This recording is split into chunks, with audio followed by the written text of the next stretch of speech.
Hello,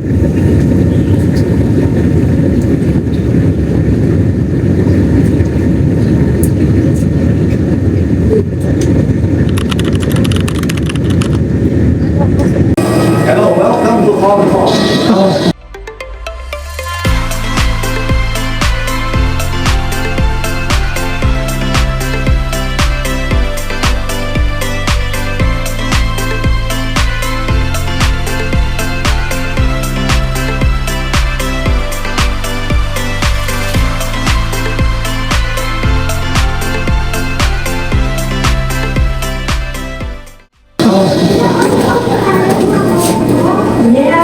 This is the Hong Kong trip that took us 5 hours from the Philippines to the Hong Kong International Airport. Why? It is because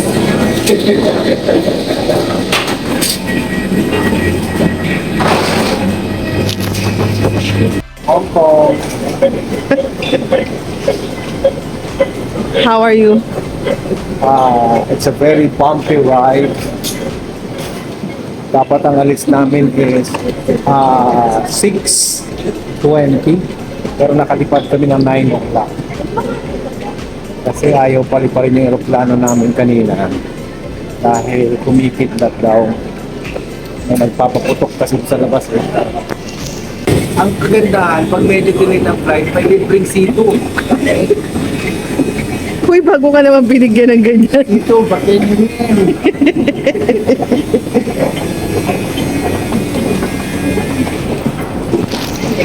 Aminin mo, hindi ka natakot. Nang hina ako sa aeroplano, puro ako nervyos.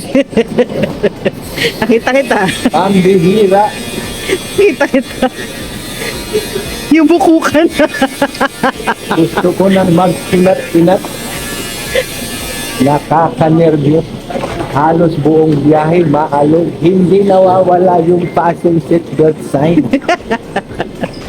Tapos yung mga parang nasa movie, kumikidlat-kidlat. Salok! Ano ko tong piloto eh, dinaan sa lubak.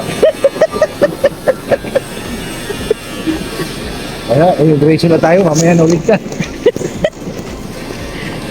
Bakit kami nasa Hong Kong? Kasi gusto namin i-celebrate ang birthday ni Sam. Happy birthday to birthday po niya. Birthday niya. Happy birthday, happy birthday.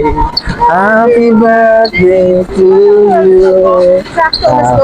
Kaya kami nandito sa Hong Kong kasi sineselebrate namin ang 16th birthday ni Sam. 15 lang eh. Happy birthday Sam. Ang tindi naman, birthday sa Hong Kong. Lupit ah. Kiss mo pala ako. Ayun, nakita ko! Ay!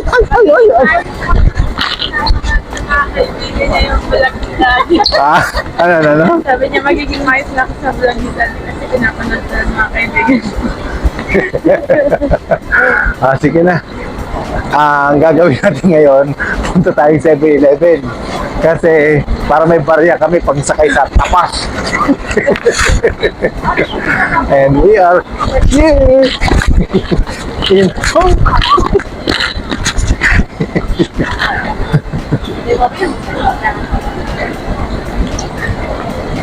Yun nga lang, iba experience namin ngayon. Dumating kami halos midnight na. Ang flight kasi namin dapat 6:25. Pero nakalipad ang eroplano ng alas 9 dahil nakastock lang kami doon kasi ayaw daw, walang clearance. Kasi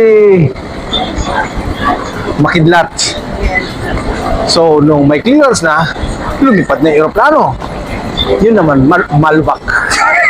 Alam mo yung nagmadaling jeep? Oo, pambihira. Ang haba nung alog na gano'n, ang habang naka-fasten seatbelt sign, ang haba din ang nervyos ko. Nanghina ako doon. Akala ko lang wala nang katapusan. Puro alog.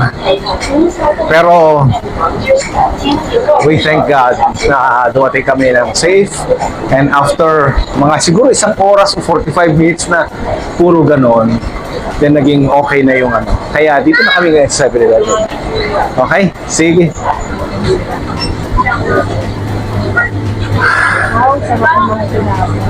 Try natin ang 7-Eleven dito sa Pilipinas.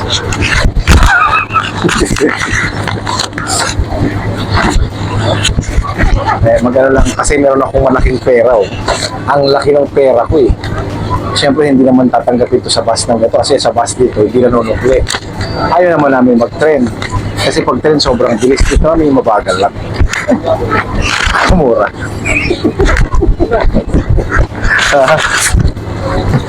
Kaya bibili kami ng inumin namin. Ganun din. Mapupwersa kami bumili ng inumin mo para mabasa. Hindi na pag-gastos ka rin. Pero at least nabusog ka. Kasi di ba may nag-dip? Hindi ba? Pinakain tayo sa aeroplano ah. Saan ba dito yung masarap? Na ginagano kinakain na gano'n, no? Kasi pinakain yun. Oo. Hindi na ako kakain, sila na lang. Gusto ko kumain sa labas. Oo. Gusto ko lang tusok-tusok. Kasi mo, alam sila. Ano ko drinks? Ito halos 4,500 itong 500.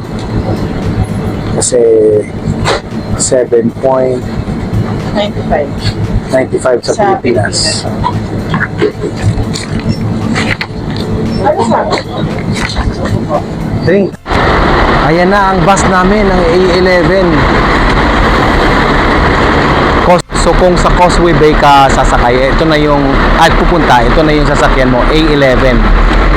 So ang issue lang dito, pag habang naghihintay ka, inaantok ka. Tingnan mo, inaantok sila.